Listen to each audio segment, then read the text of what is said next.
Real estate investing is simple, but not easy. And the biggest difference between those who succeed and those who stumble? It's knowledge. Whether you're buying your first property or expanding your portfolio into a new market, knowing where to learn and who to learn from can make or break your success. If you get your education from the wrong sources, you risk losing thousands of dollars, buying in the wrong area, choosing the wrong strategy, or worse, giving up before you even get started.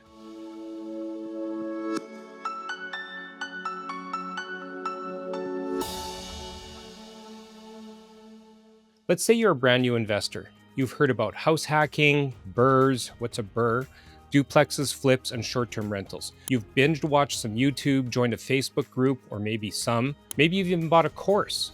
But now you're completely overwhelmed. You don't know what applies to your city, who to trust, or what to do next. Sound familiar? So let's simplify it. I'll walk you through the best places to learn about real estate investing, what works, what's free, and what's worth paying for. So you want to start with your real estate dream team. I've said this before, I think it's in a previous episode. You want to speak to your realtor about local market trends, what's hot, what's overhyped, entry-level investment properties. You want to talk to them about your investing goals and how to align them with available inventory. You want to speak to your property manager about vacancy rates, desirable tenant profiles, rentability of certain neighborhoods, seasonal trends, and red flags. These professionals are boots on the ground. Learning from them is practical, local, and immediately actionable. You might think a downtown condo would be a great deal, just as an example, until your property manager tells you there's a 20% vacancy rate and a $600 common element condo fee. Number 2, use Facebook groups and online communities, and I'll put this in brackets, with caution. So you want to join 2 to 3 local real estate investing Facebook groups or forums. I mean, it could be Reddits, it could be real estate investing, it's a good place there. And just lurk and learn. Okay, you want to read case studies, look at the investor questions, read the success stories.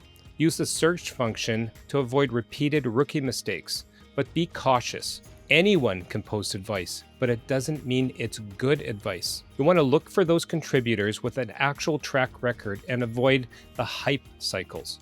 For example, someone in a group might post about buying pre-construction units in a hot market. You want to ask yourself, are they sharing experiences or are they selling something? Number 3, attend local meetups and networking events. Look up real estate investment clubs in your city. Most will host monthly networking nights, guest speakers or expert panels, even deal breakdowns from active investors. You want to show up with an open mind and ask people what they're currently working on. Then you'll find out. For example, at a meetup, you might meet a contractor looking to partner with a money partner, or an investor who's downsizing and happy to mentor someone who can take over their project, but do so with caution, obviously. Number 4, engage with government and regulatory bodies. So here in Canada, you want to start with your provincial housing authority. Here, that is in Manitoba, the Residential Tenancies Branch, or commonly known as RTB. Many of them will offer free landlord orientations. I've seen our RTB here give info binders out. They offer dedicated phone lines sometimes for landlords and tenant questions. This is one of the few sources that's both accurate and unbiased. For example, an associate of mine almost evicted a tenant improperly until he called the RTB and learned that the tenant's late payment didn't exactly qualify under the law. It saved him costly court processes, fees, and obviously taking time off work to go to this hearing, which he would eventually lose anyways because he didn't do his homework. Okay, number 5, join a professional association. Now here in Manitoba, we have the Professional Property Managers Association, the PPMA. There are condo associations, there's national apartment registrations. In the US, one of the more common ones is NARPM, which stands for the National Association of Residential Property Managers. And benefits in all of these include training sessions, best practices, and then you also have access to a good vetted network of people who are actually doing this.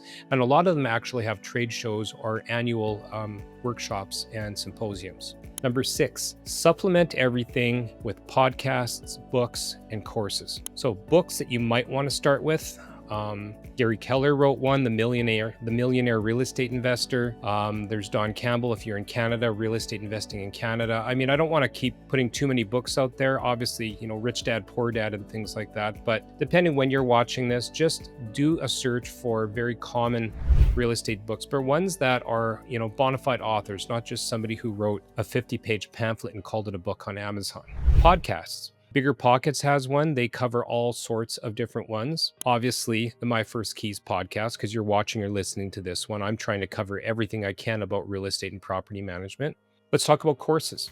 You want to stick with educators who show long-term actual success, okay? Not just flashy marketing. So, I mean, everybody knows that there's more millionaires and billionaires on Instagram than anywhere in the entire world. I mean, don't be attracted to the flash. You can tell who's been in it for a long time, who's been in it for, like I've been in it for 27 years.